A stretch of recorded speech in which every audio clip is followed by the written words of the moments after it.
Salut les amis, c'est Nkan Zapat et dans cette nouvelle vidéo, je vais juste vous raconter une petite histoire et c'est à la fin que je vais donner la leçon de l'histoire.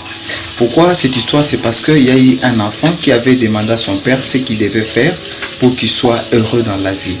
Alors le papa a dit à l'enfant, en fait c'était un jour comme ça, le papa prend son enfant un matin, il lui dit bon mon fils accompagne-moi quelque part.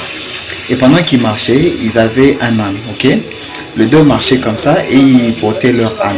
Alors les gens ont parlé, ils ont dit mais regardez-moi ce gens, qu'est-ce qui se passe? Ils ont un âne et puis ils se promènent à pied comme ça, pourquoi ça? Alors le père a demandé au fils, mon fils, est-ce que tu as écouté? Le fils a dit oui, j'ai écouté papa, rentrons à la maison. Ils sont retournés. Le jour suivant, le papa appelle ou le père appelle son fils, il lui dit bon mon fils viens accompagne-moi. Ils sont sortis. Et pendant qu'il marchait, c'était le papa qui était sur l'âne et l'enfant faisait le pied. Les gens ont dit, mais comment est ce papa? Il a son enfant comme ça, trop jeune. Il devait mettre l'enfant sur l'âne et lui marcher, mais voilà, il fait souffrir son enfant.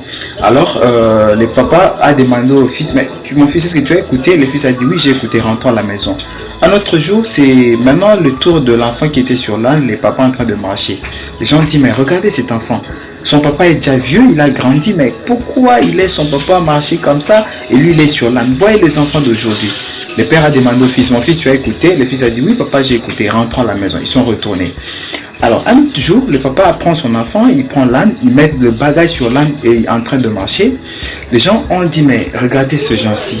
Et ils font souffrir l'âne au lieu de transporter les bagages eux-mêmes, ils ont placé tous les bagages sur l'âne. Mais ça c'est pas normal après tout, pourquoi ils font souffrir l'âne comme ça? Et le père a demandé au fils, mon fils tu as écouté? Le fils a dit oui papa j'ai écouté. Alors retournons à la maison, ils sont rentrés.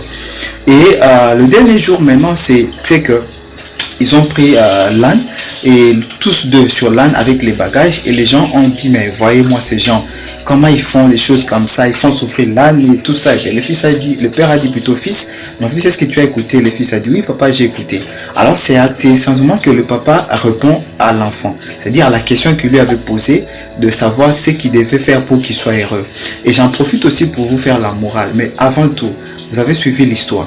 Je vous demande si l'histoire est vraiment encourageante ou si l'histoire vous a touché, de faire quoi? De me laisser un pouce bleu, surtout de vous abonner à ma chaîne YouTube parce que ça va me motiver à faire encore plus.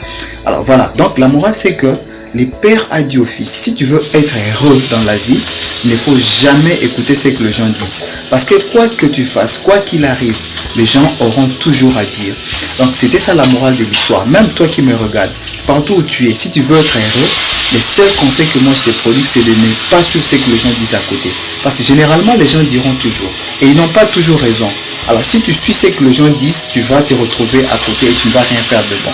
Donc c'était la morale de l'histoire et c'est Nkan Zapat, je vous rappelle. Alors on se retrouve très prochainement sur la même chaîne avec une nouvelle vidéo, avec la même stratégie. Restez branchés et restez des gentlemen. Bye.